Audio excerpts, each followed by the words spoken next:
Hello, welcome back to this double episode about the award-winning documentary film Touching the Void. In this episode, I'm going to continue talking about the documentary to help you to understand it a little bit more and to just basically accompany your enjoyment of this documentary, which you can find on Netflix and on DVD.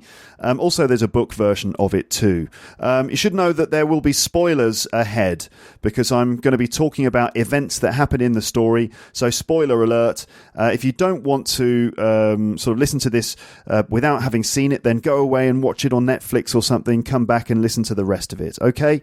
Another thing you should know is that there are some fairly graphic descriptions of pretty bad injury coming up in this episode. So if you feel squeamish and you don't like things like bodily harm or injuries, then when I start talking about the injury, you can just skip forwards by about 1 minute. Okay, so I just wanted to give you a heads up that there's a little bit of sort of gruesome, a few gruesome descriptions, but it's all part of the events of the story.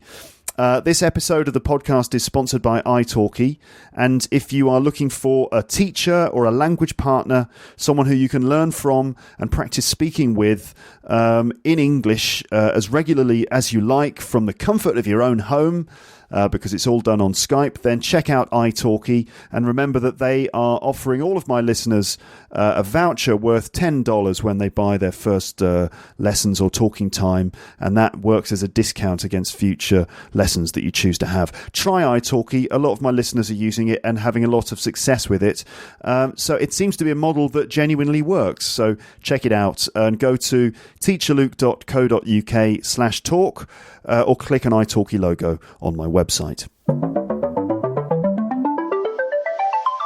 You're listening to Luke's English Podcast. For more information, visit teacherluke.co.uk. We knew a number of expeditions had failed on it, so we knew it was hard. At some point, you're going to have to rely wholly on your partner. I didn't really know what I was letting myself in for.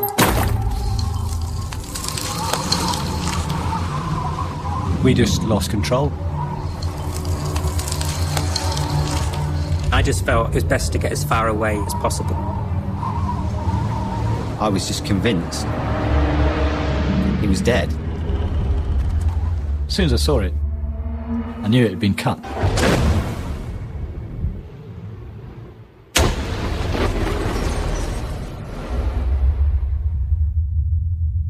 I thought, this is it. This is as far as this game goes.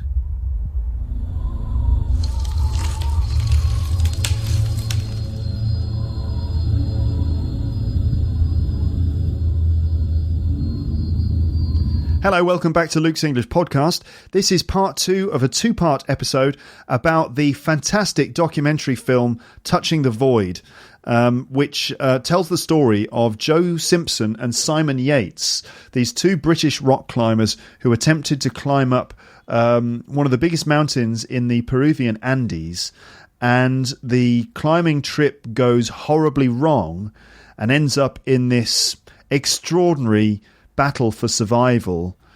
I strongly encourage you to get a copy of the documentary on DVD, or you can find it on Netflix and watch it with and without the subtitles. It could be really good to watch the film to practice your English.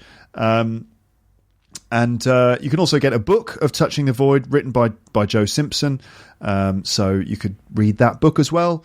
Anyway, in part 1, I explained some of the background to the story and who Joe and Simon were, these 2 British climbers who decided to try and climb up the Ciudad Grande, which is one of the biggest mountains in the Andes. And they decided to climb up the western face, which no one had ever done before. And over the course of, 2-3 days, they managed to get to the top in 3 days, even though it felt like a bit of a life and death situation on the way up as they climbed through very harsh conditions. and climbing through powder snow in formations that they'd never experienced before. Apparently, the both of them, when they got to the top, were completely exhausted and vowed that they would never climb a mountain in the Andes again because the conditions were so awful.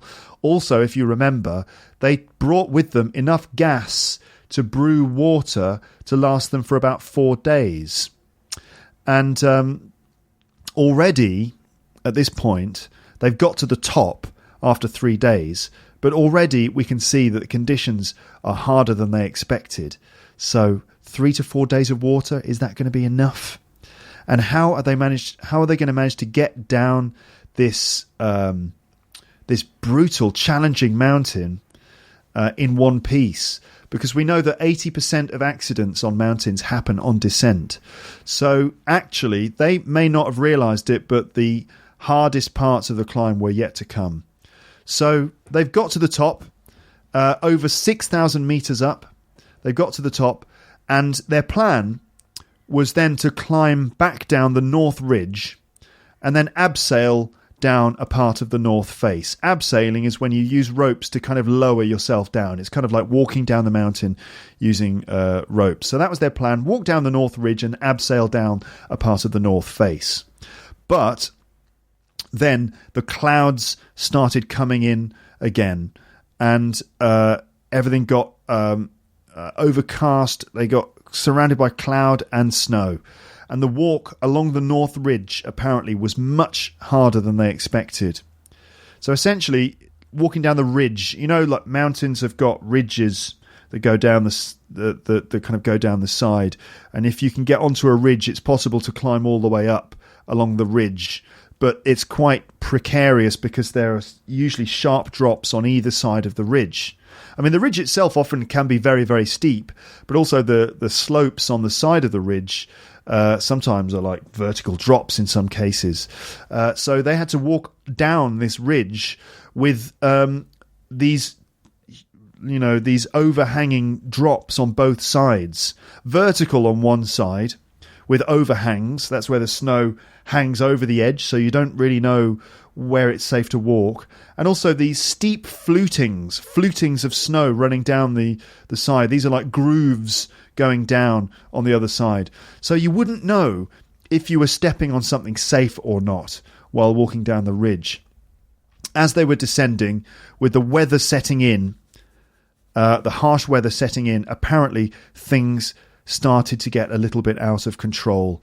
I don't know if you've ever been in a situation where there's a bit of danger and a bit of risk or something, and you get the feeling that things are slipping out of control a little bit.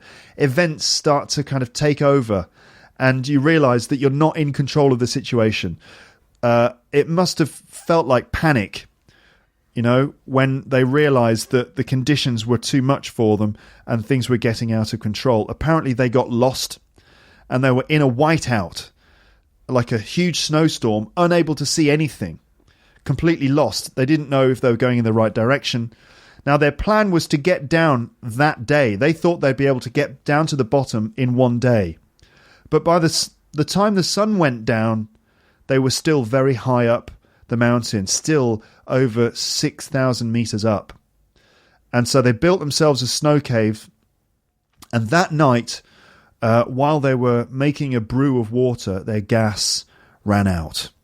So 6,000 metres up, in the middle of a snowstorm, in the middle of the night, and the gas runs out. Can you imagine what that must have felt like? So on day 4, they woke up in the snow cave. They had a look outside, and they could see that they'd managed to get down the worst part of the ridge, which must have been a bit of a relief. And Simon thought that they'd get down the rest of the mountain that day. In fact, he said he thought the whole climb was in the bag. If you say something is in the bag, it means that you're certain to achieve it. You think you're definitely going to get it. So he thought that the whole climb was in the bag, but he was wrong. So Joe was climbing in the front, Simon behind him. And as Joe was climbing down the rest of the ridge, he reached at one point a vertical wall, a wall falling down in front of him, like a big drop in front of him. He reached this wall. So he started to lower himself off the wall. Now, the method of lowering yourself down an ice wall is that you use pickaxes with your hands and the spikes on your feet. So you lower yourself down, you spike yourself into the ice with your feet, and you hammer the pickaxes into the ice with your hands. So apparently Joe was lowering himself down, and at one point he swung his pickaxe into the ice and it made a strange sound. And so he decided to take it out and place it in again. Now, I guess as a climber, you get a sense of whether you've made a good placement. You start to get a sense of the character of the mountain, the sounds it makes, the feel of it. And apparently he placed the axe in and it just felt strange, made a weird sound. So he tried to take it out and place it in again. He was about to swing again, so he was swinging the axe back, and the whole piece of ice that he was attached to, the entire piece of ice that he was attached to with his feet and his left hand, just came off like a pancake. Just the whole thing, like a plate, just came off the mountain. And so he fell through the air, fell down this vertical wall, and he landed hard on his leg. And it broke. It broke really badly. And not just a fracture, not just a crack, but the leg broke seriously. A really serious break. And apparently pain flew up his thigh from his knee, and it was incredibly painful. Now, I've never broken my leg, and I hope that I never do, because I'm sure it's horrible. Now, I have injured myself before, but not too seriously. Now, of course, I've cut my fingers on knives and things like that. And, when you injure yourself, that feeling, even if you just cut your finger with a knife. When you injure yourself, there's a kind of a shock, especially a kind of shock where at first you think it could be serious. We all experience that. If you cut your finger with a knife and you feel the knife go in and it's like, whoo, a big shock, and you're like, oh my God. And it's like a sense of a little bit of panic, and you think, oh my God, I might have seriously hurt myself. How bad is it? How serious is it? Now, most of the time, that feeling just goes away when you realise it's not that bad. But if it is serious, then you get this dreadful feeling that comes on. Like a truly dreadful feeling that comes from the realisation of just how difficult and inconvenient things are going to get. It's not just the pain, but also the fact that you now have this injury which is going to make everything so damn hard for you. Okay, like for example, imagine you're out and you have an injury and you've got all the inconvenience of getting to a safe place, getting to hospital, managing to get home, of dealing with the things that you had to do that day. Now imagine that feeling, that dreadful feeling of suddenly life is going to become really difficult. Imagine having that feeling when you're 6,000 meters up the side of a freezing mountain in Peru with no water and no medical services anywhere near you. Now, I don't know about you, but I would feel more than dread at that point. I think I would feel pretty hopeless.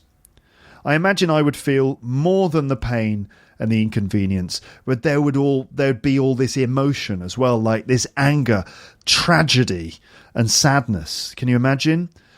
So anyway, Joe at this point was mainly feeling the intense pain of a badly broken leg. And here's actually what happened to his leg, and this is pretty horrible, okay?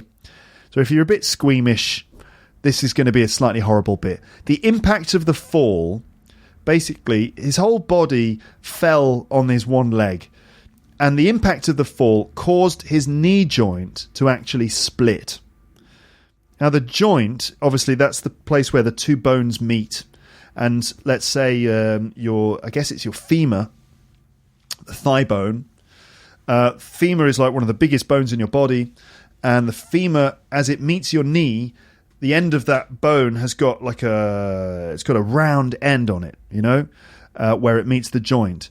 Now, apparently, that joint at the end of his femur split, and the bone from the lower leg went all the way up through the knee joint and it split the end of his femur, and then it carried on up the leg. So the lower bone sliced a big part of the end of his femur off, and then carried on all the way up.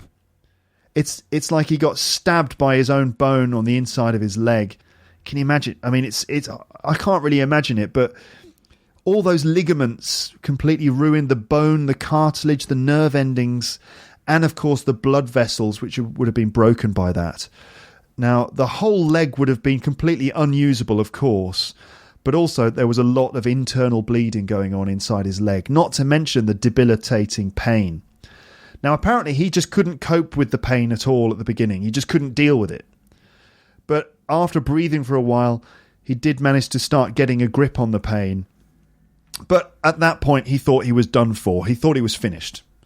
Because he had a look out, and he was still level with the peaks of some of the other mountains in the area. So he was still above some of the other mountains.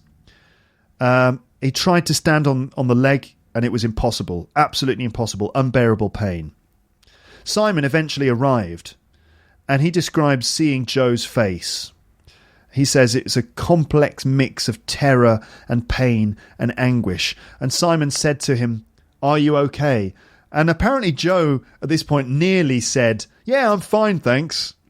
Because, that's what we say to that question. That's the standard thing we always say, even if you're not fine. Like, for example, if you get to work and your dog died the night before and you feel devastated, and people are like, "Hi, how are you?" "Yeah, I'm fine, thanks," even though you're devastated. So apparently Joe considered saying, "Yeah, fine, thanks," just out of the social custom. But actually he said, "No, I've broken my leg." And immediately at that point, Simon thought, "Oh God, that's it. We're stuffed. We're not going to make it." Now, what would you do if you were Simon and Joe here at this point? Okay, so let's imagine first of all that you're Joe. So you're 6,000 meters up, 6,000 meters up, no water. You've just fallen and really seriously badly broken your leg. Your leg is unusable, and you're in terrible, terrible pain. And your mate Simon is there. So you could say, "Look, mate, you've got to help me." Or you say, "Look, I'm stuffed. Go ahead without me. I'm not going to make it." Or do you say, "Don't you dare leave me"? Now, which one are you going to say? Now, how about your Simon? You're 6,000 meters up, blah, blah, blah, and your friend has broken his leg, and there's no way he can stand, let alone walk, and you're 6,000 meters up a mountain. What are you going to say to him? You're going to say, "Look, mate, don't worry. We're going to get you down this mountain." Or you say, "Look, Joe, you're not going to make it. Do you have anything you want me to say to your parents, to your family? Do you have any messages for your loved ones?" Or do you say to him, "Wait here, and I'll go and get help, and I'll come back for you, I promise"? Which one would you say? Now, obviously, Joe is the one with the broken leg and the pain, but Simon also is in a difficult situation here because they're partners. Getting a guy with a broken leg down a mountain is going to be really, really difficult, and Simon's the one who's got to deal with that. Now, according to Joe, Simon gave him some painkillers, which did nothing, and they just didn't talk about it for a few moments because they both knew that Simon had no choice, that if Simon was going to survive, that he was going to have to leave Joe there, because they couldn't get Joe down from the mountain without risking both of their lives in the process. So Joe quite reasonably thought that Simon would just leave him there because there was no other choice. Now, meanwhile, Richard, the third guy, at this point is sitting at the base camp wondering what's happened to them because they're both late. He's sitting there thinking that they might both be dead and that he'd somehow just find them at the bottom of the mountain, because he thought that they would just fall off the mountain. They'd fall off the mountain and they'd just fall all the way to the bottom. This is what was going through Richard's head. He had no idea. Now, there wasn't really anything Richard could do because they were many, many miles away from civilization, and Richard didn't even know where they were. And there was no ambulance service to call, no mobile phones in the 1980s when this happened. So he had to just sit and wait and see. Back on the mountain, Simon pulled himself together to think about how he was going to get Joe down the mountain. And he decided that he was going to try and save him. And he had to come up with a practical solution. So, I mean, this story, Simon received a bit of criticism after this story, as we'll see. But you see in moments like this that actually I think he kind of saved Joe's life. Anyway, so the practical solution that Simon had to come up with was that he would just lower Joe down the mountain on a rope. He'd just slide him down the mountain on a rope. Okay? So he would, Joe would slide down the mountain and Simon would, let the rope out of his hands bit by bit, making sure that Joe didn't fall off the mountain completely, but he would slide him down with a rope. So what he did was he tied two 150-foot ropes together. Okay? So 250-foot ropes tied together to make about 300 feet, which is, I guess, about 100 meters long. And so he tied these two ropes, and there was a knot in the middle. So Simon was attached to one end and Joe was attached on the other end. And so Simon started to slide Joe down, letting the rope through the belay device. So the belay device is just a device that you use for climbing, and it allows him to regulate the movement of the rope so that Joe could be safely sort of lowered down the mountain.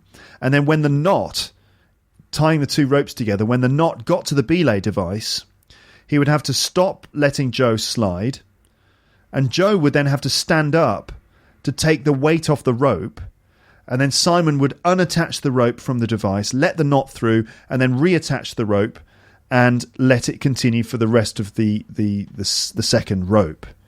Okay, so Joe had to every now and then take the weight off the rope, which meant that he had the painful process of trying to stand up and take the weight off. And then when Joe finally was at the end of the rope, Simon would down climb to join him.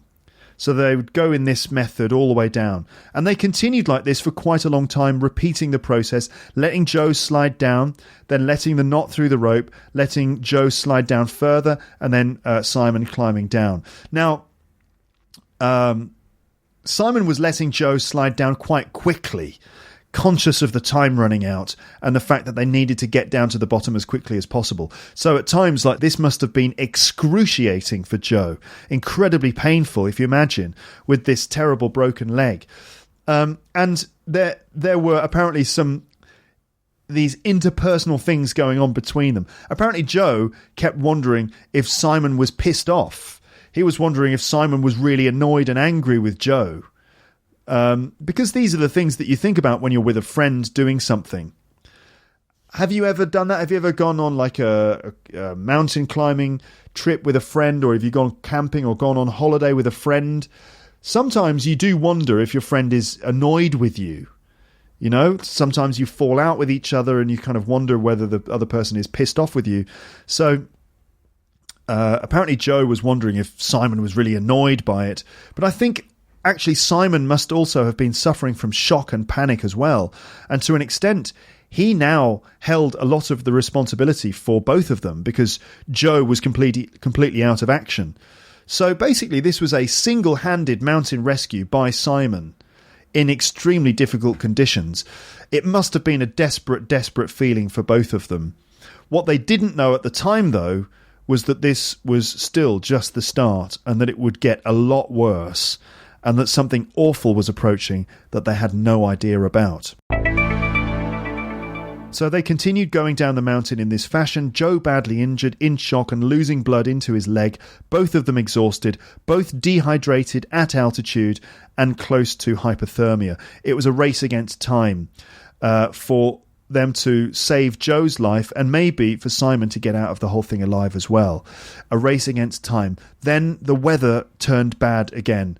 And within an hour or two, they were descending in a full storm with wind chill factor of something like minus 80 degrees wind chill. minus 80 degrees. They couldn't dig a cave and rehydrate because they'd run out of gas. There was nothing that they could do. And apparently at this point they lost control and completely started panicking, flying down this mountain in this desperate fashion. And as they made some relatively good progress, albeit in such awful conditions, Simon eventually started feeling a sense of hope because he could see that they were virtually down the mountain. They were almost down to the bottom of the worst, steepest part. And for Simon at this point, things started looking up. I say reach the bottom of the mountain. In reality, there were lots of different sections and terrains between the summit and the camp. And in fact, from the top to the bottom, there are different sections. So you've got the peak at the top, which is the absolute top. Then there's the ridge, which is the bit that leads up to the top. Then the face, which is the steep, like often vertical part. And then you get the less steep part of the face, which is like the approach to the face. And then after that, there's the glacier, which is like this huge river of ice that flows all the way from the top of the mountain range all the way down to the riverbed at the bottom of the mountain, slowly moving ice.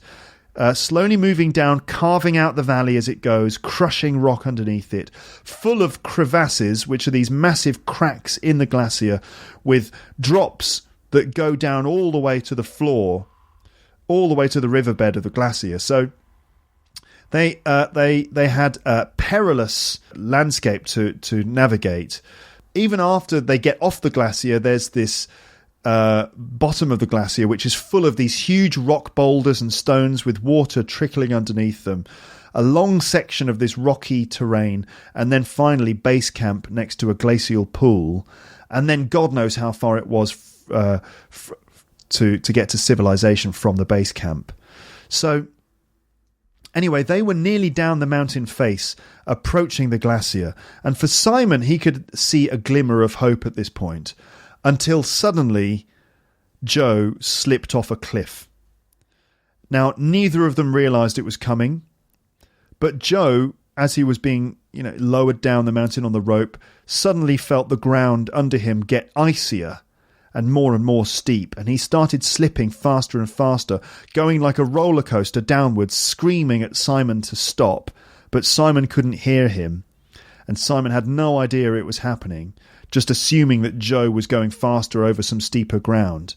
And then suddenly, whoosh, Joe slipped right off the edge of a cliff and was left dangling in the air right above a massive crevasse, dangling off a cliff above a huge crack in the mountain that went straight down into pure darkness. Probably a crack that went all the way down to the bottom of the glacier. A really, really, really big hole into pure darkness, the void. So Joe was hanging over this void, over this huge abyss, about 80 feet between him and the opening of the crevasse, and then just darkness. God knows how deep it was.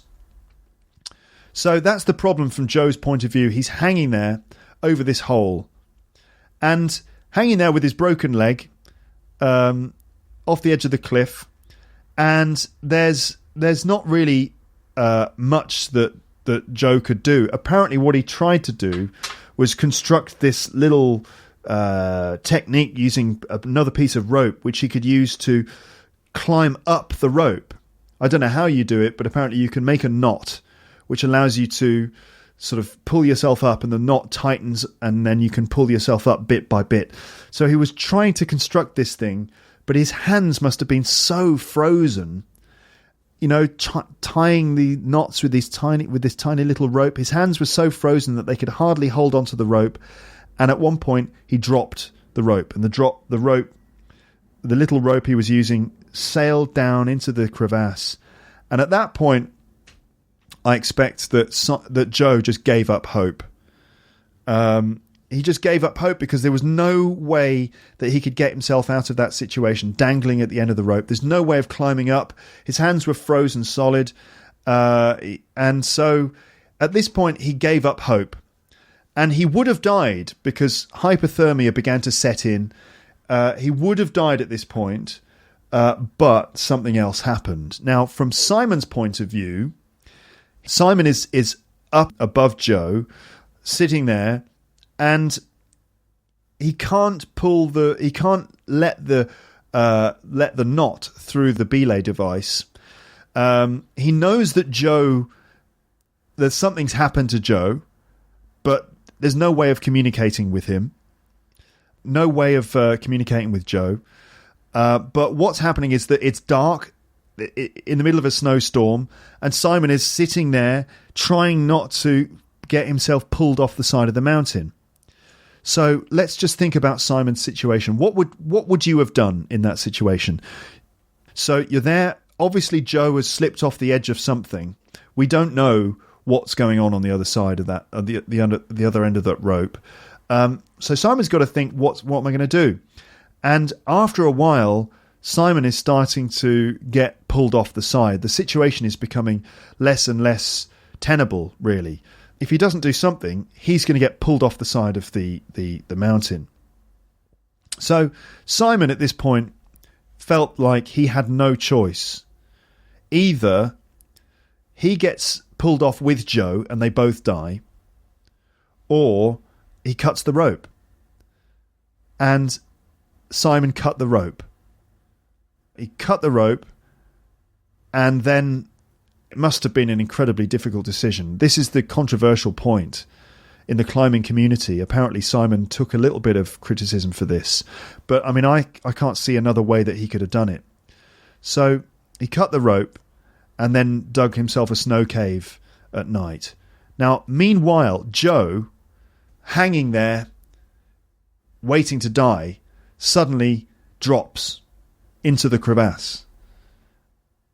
Okay? Now, Simon has assumed that Joe has died or something. He's got no idea, but all he knows is that he couldn't have stayed in that situation any longer, because he would eventually have been pulled off the side of the mountain too. But Joe has fallen into the crevasse, and he wasn't dead.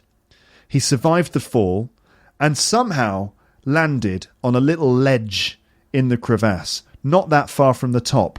So he didn't go all the way into the bottom of the crevasse. He landed on a little ledge and survived. Unbelievable. So, night falls. Simon has dug himself into a snow cave.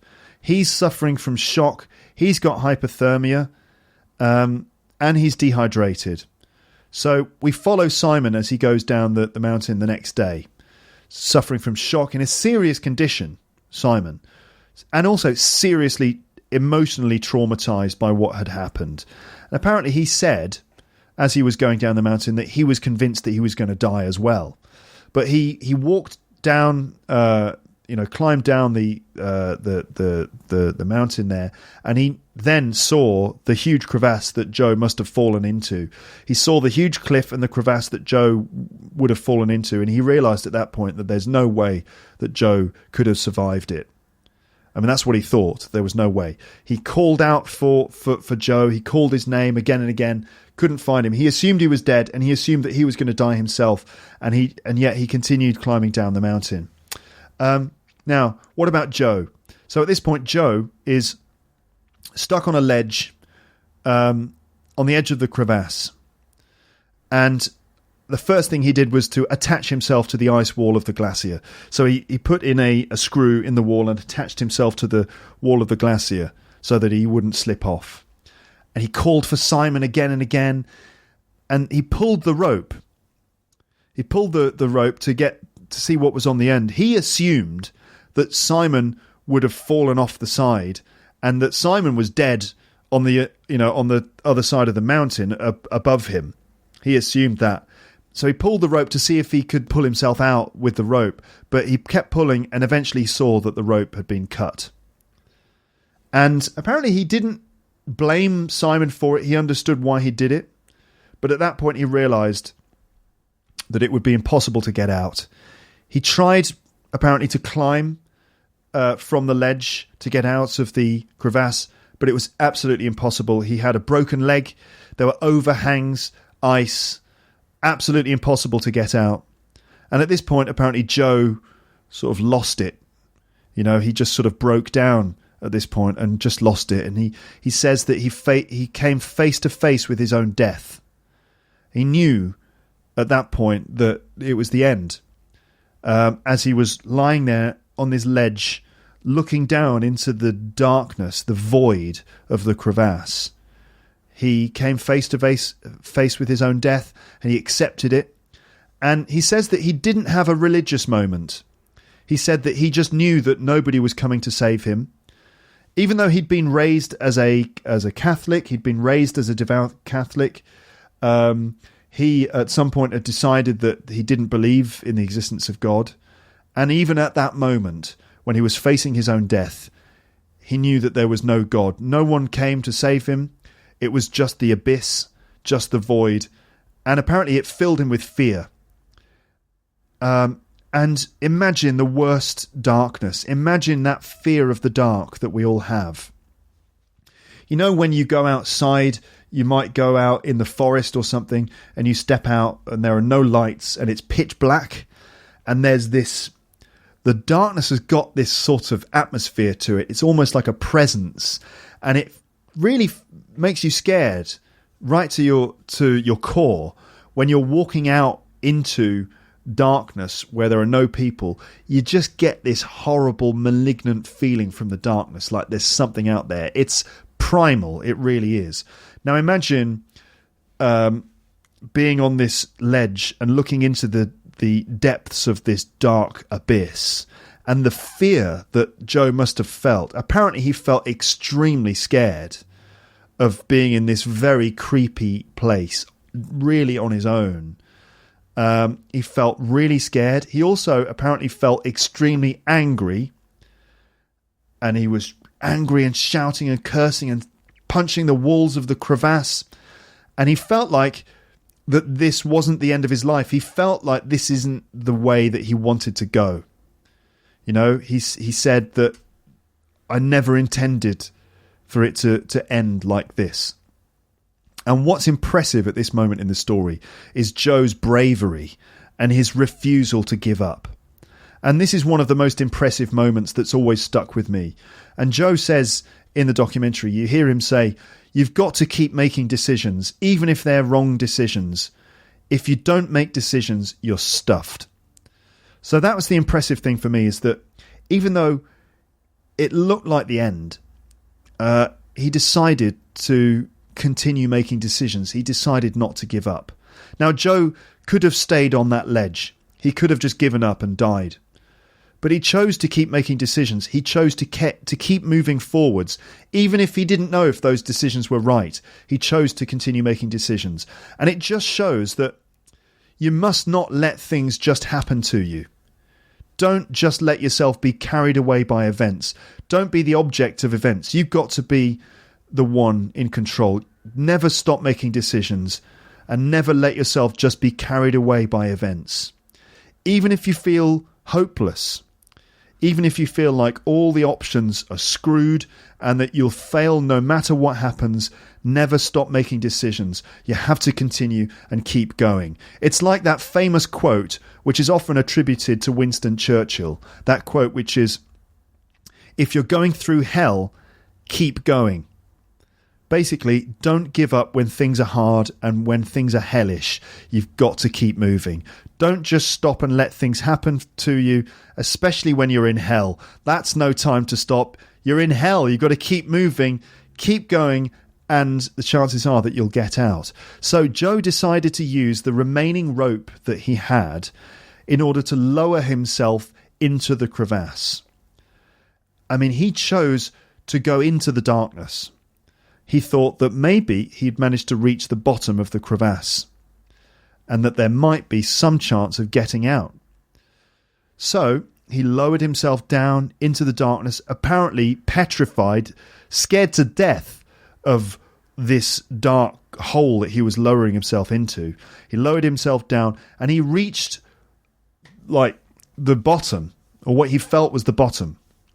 He reached the bottom of the crevasse, and he slowly started crawling along what he thought was the bottom. Now, I say what he thought was the bottom because actually, at that point, as he was crawling along the bottom of the crevasse, he heard a really horrible, terrifying sound. And what he heard was this sound of cracking and crumbling underneath him. So actually, it wasn't the bottom of the crevasse. It's just where some of the snow had collected and some ice had collected, and he was crawling across this uneven ground, which wasn't even the bottom. So he could hear it all crumbling away underneath him. So he thought that any minute, the whole ground he was on was going to crumble away and that he would fall even further into the crevasse. Imagine the fear of that, of him trying to crawl with his broken leg. He kept going, and eventually he noticed all the way up into the distance at the top a little spot of light, just a tiny little spot of light with a beam of light coming through. And that, for Joe, was hope. That represented his hope. And he thought to himself, I can make it. I can get up to that hole. And if I can get out, I can survive and I can make it out of this situation. So that little bit of light must have represented this incredible joy of this light, and he did. He managed to crawl his way all the way up to the little hole, and he emerged again out of the mountain, like born again, onto the side of the mountain. And apparently that feeling where he just pulled himself out of this hole and there he was on the side of the mountain in the sunshine, apparently that was an incredible feeling. I mean, what an unbelievable story of being able to of these events of like this horror, pain, the fear, and then this joy, this pure joy of having gotten out of the crevasse and on the side of the mountain in the sunshine. It must have been amazing. But he was just out of the frying pan and into the fire, because this was still really just the beginning of his challenge. He noticed Simon's tracks. He actually could see Simon's tracks going down the side of the mountain, so he decided to follow Simon's tracks, crawling with his elbows. Night fell, the sun went down, and he continued crawling in the dark until he couldn't go any further, and he somehow managed to create a snow cave where he rested. On day 6, Simon's tracks had all gone. All of Simon's tracks had gone. They'd been blown away or covered by snow, but the sun was out and he could actually get a view of the huge challenge that was ahead of him. And he could see from that vantage point that he had to go all the way down the rest of the mountain and then onto the glacier, and then he had to navigate all of the rocky landscape beyond the glacier. And when he saw this massive challenge, apparently he nearly gave up. He nearly gave up when he realised how far he had to go. The challenge overwhelmed him almost completely. Now, this is what I was talking about before, about when you see a whole challenge laid out in front of you. I described it as like looking up to the top of a mountain and wondering how you'd make it. But this here, really, in the story, is where Joe realised the full extent of the challenge that was ahead of him. So the stuff that he'd done already, like sliding down the mountain, going down into the crevasse, crawling along the bottom, crawling out the other end, that was really nothing compared with the distance that he had to cover and the difficult landscape that he had in front of him. So he was presented with this massive maze near the bottom of the glacier. So where the glacier was flowing down and cracking, this cracked glacier that he had to navigate, like this massive maze full of crevasses, creating all these little pathways with huge holes on each side. Joe had to shuffle his way through all of that. I mean, it took him like most of the day to get through all of this. And apparently he would like go through one little stretch of the maze and realise it was the wrong way, and he'd have to crawl back and go the right way. Getting through this maze, this dangerous maze with these crevasses on either side, he eventually got to the end of the glacier. He got to the rocks at the edge. Now, if crawling along the snow and the ice wasn't bad enough, this was even harder. The rocks presented a much, much harder terrain for him to navigate, and he couldn't crawl anymore because it was just boulders, like big boulders. You can't crawl through that kind of stuff. So he had to try and walk somehow. Now, of course, with the broken leg, walking was just almost impossible. And what he did was he created a splint A splint is like a I guess usually it's a piece of wood or something that gives support to a broken limb. And he used his sleeping mat, you know, those kind of like soft mats that you roll up and take with you when you go camping and you sleep on them. He used his sleeping mat as a kind of splint. He wrapped it around his leg and tightened it with belts. And he discarded all of his other gear. He got rid of everything else that he was carrying so that he wasn't heavy. And with his leg in this kind of improvised splint, he then had to try and hop all the way through these boulders. And you can see that it was an absolutely horrendous experience of trying to get through the boulders and through the rocks, hopping and falling onto the rocks, getting up and continuing, falling virtually every single hop, like breaking his leg again every single time. It must have been just unbelievably painful. And apparently 25 yards of this took him absolutely ages and caused him so much pain. So, I mean, I don't know how he endured. I mean, the distance he had to travel and the pain that every single step caused him is just unbelievable. But he describes himself as being an insanely stubborn person at times. Stubborn, which should be spelled Stubborn. Stubborn. And that helped him. That stubbornness apparently really helped him continue. It worked to his advantage because he was determined not to be beaten by the situation. He wanted to have it his way. And this, for me, is where the second most impressive part comes. The first one is never stop making decisions, keep going. But this is the second most impressive bit that stays with me. What he did was he broke up the challenge into little bits. He said, right, I'll get to that rock in 20 minutes. And everything became about getting to the next rock in just 20 minutes.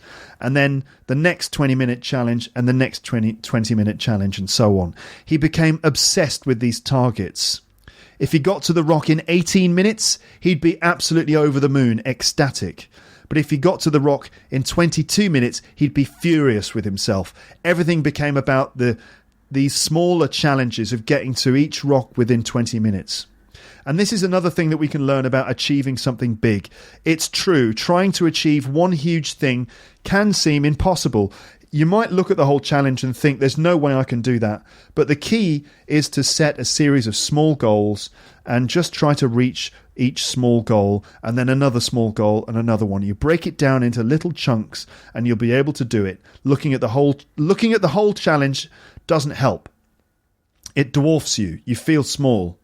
So you've got to break it down into chunks. Now, I've said this before, and I'll say it again. It's like something my dad said to me about how to eat an elephant, which does sound a bit weird, doesn't it?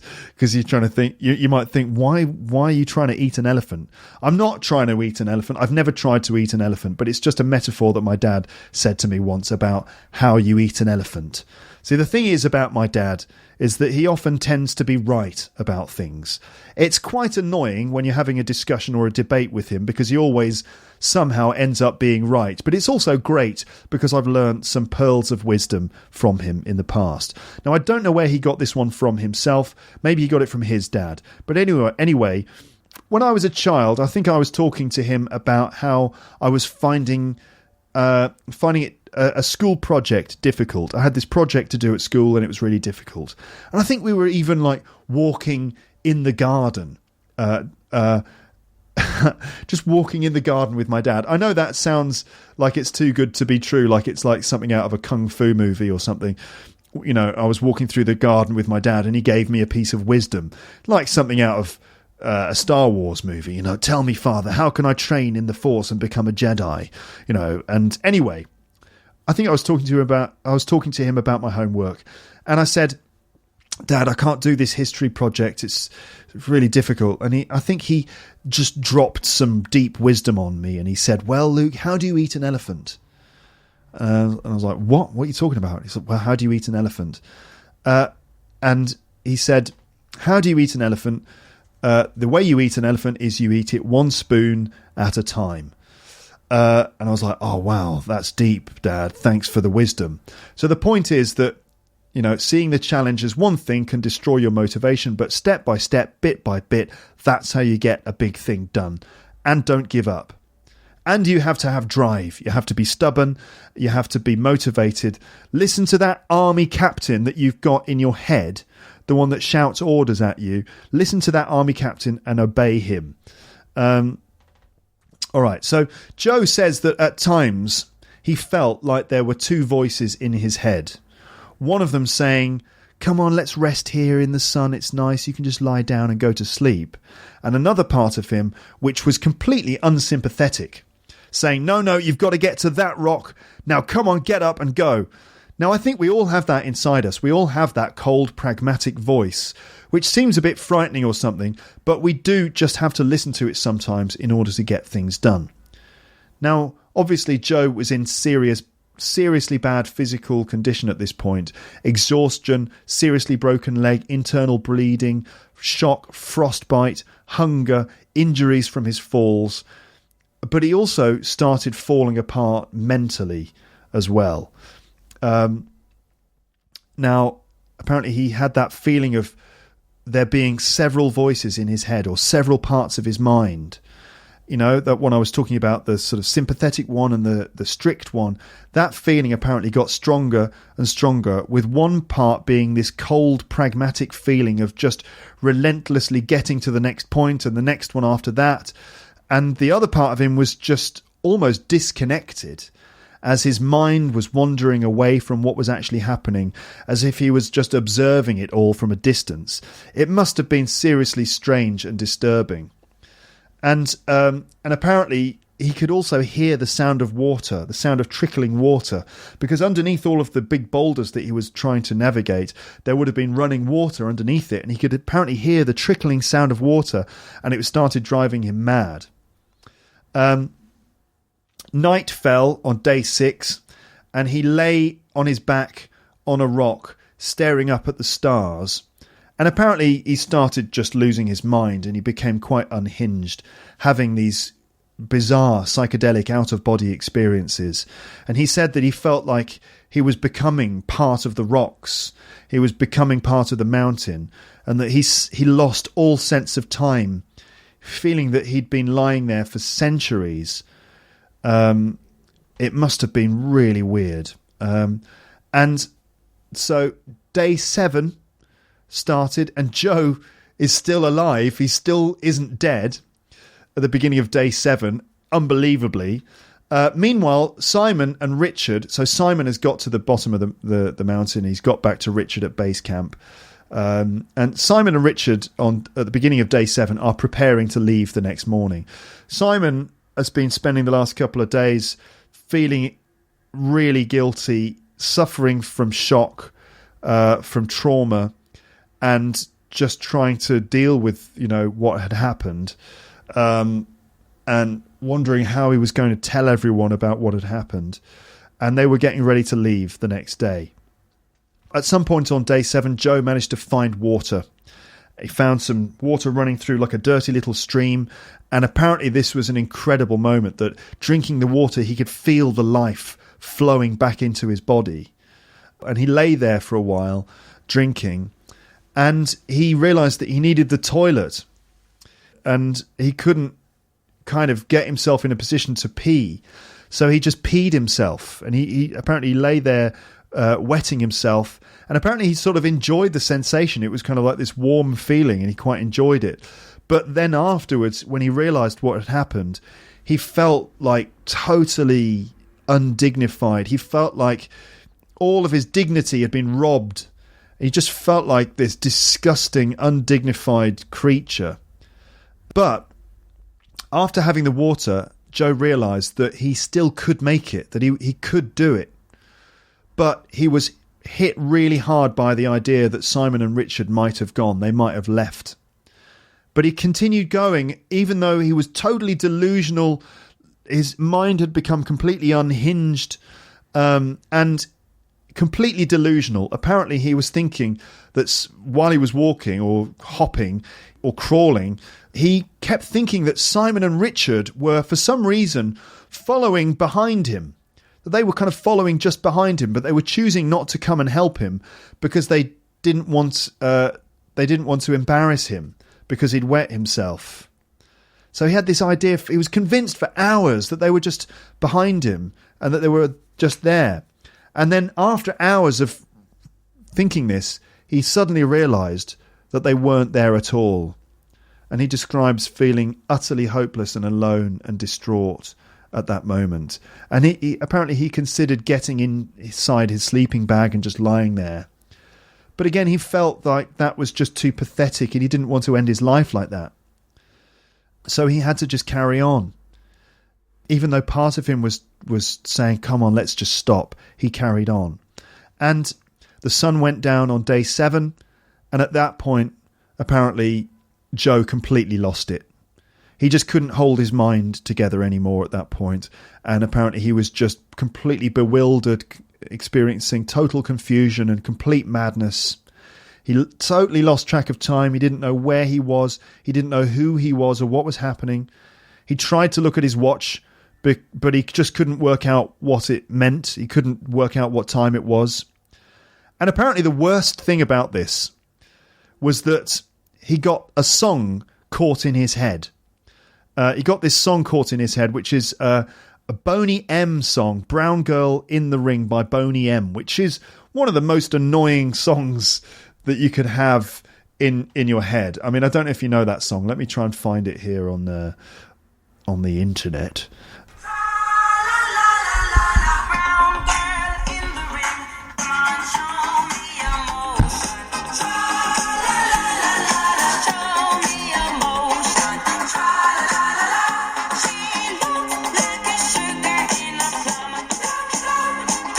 Apparently, that's the song that was going round and round and round in his head, even though he didn't even like Boney M.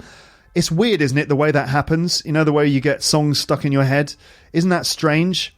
You know, when you can't sleep, right? I mean, it happens to everyone. You know those nights when you can't sleep and you're lying there and it's like 4 a.m. and you feel like you're losing your mind because you really need to sleep or you've got like an important thing to do the next day and you're lying there and you just get a song caught in your head really vividly going round and round in your head. Not even the whole song, just part of it. Imagine that experience, but just 1,000 times worse. It must have been like being trapped in hell. And apparently it really upset him. He felt really emotionally upset with this song going round his head because he really wanted to think of like other things. He really wanted to be able to think of his family and his friends and other things that were important to him at that moment, but he couldn't think of anything else because of this bloody song going round. Apparently he thought, bloody hell, I'm going to die to Boney M. So apparently he would drift off, lose consciousness, and then wake up thinking that he was in a pub car park, drunk. You know, he just didn't know where he was or what was going on. He thought maybe he was drunk and he'd fallen asleep in a pub car park or he'd been beaten up or something. He kept completely losing it. He was totally delirious. And then at one point, he woke up. He kind of snapped back into consciousness because of a strong smell. You know, like smelling salts. You know, if someone passes out or faints, you make them smell this stuff that kind of brings them back to consciousness.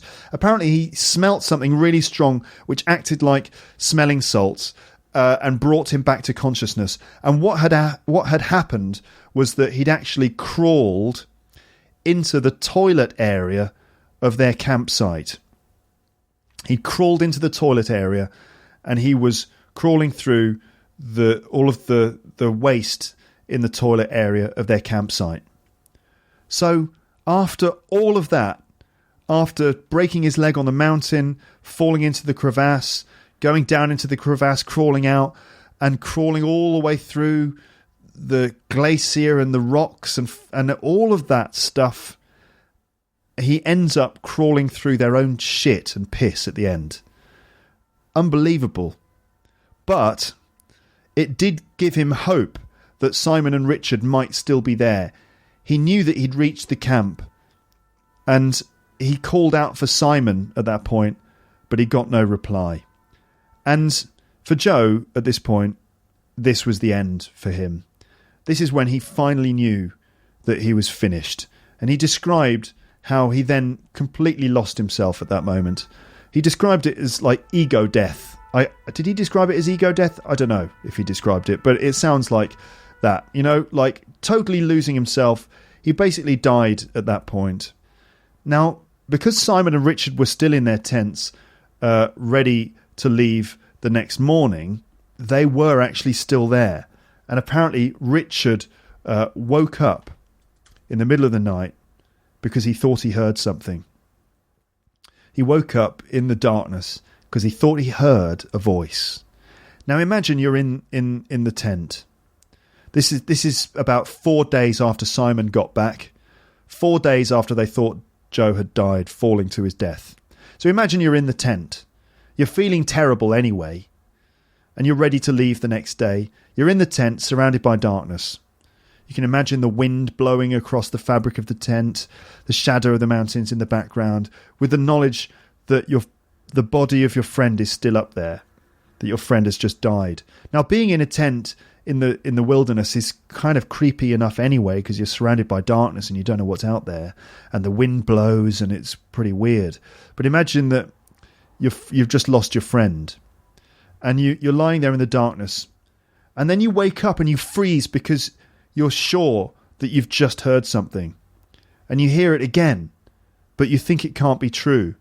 It sounded like a voice on the wind. Apparently Richard waited, listening, and he heard it again, and it really scared him, this voice on the wind, because he wasn't sure if it was real or if he was imagining it, or if it was a ghost or something. But he could definitely hear a voice.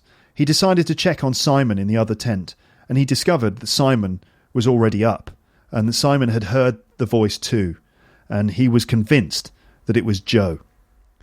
And they went out and they searched for him, shouting his name, and they found him on the ground just a few minutes from the campsite. And what they found was the body of Joe, like some kind of ghost or some sort of monster, because Joe was in such bad condition. He was covered in earth, in crap, he had frostbite, he was sunburned, he was thin, he was starving, he was dehydrated, and he was almost dead. They carried him to the camp and began the process of trying to rebuild his strength. And that is where the story of the documentary ends. We know that eventually Joe was brought down to a nearby civilization where he eventually received medical attention. But the challenge was not over there, of course. I understand that he received some poor medical help in the basic hospital that he ended up in. And eventually he had to be flown back to the UK. And I think his leg had to be amputated. I might be wrong about that, but I think he lost his leg, but I'm not sure. Now, about the decision to cut the rope, which was considered to be quite a controversial decision by Simon. Now, Joe has always defended Simon's decision, saying that he would have done the same thing if he had been in his position.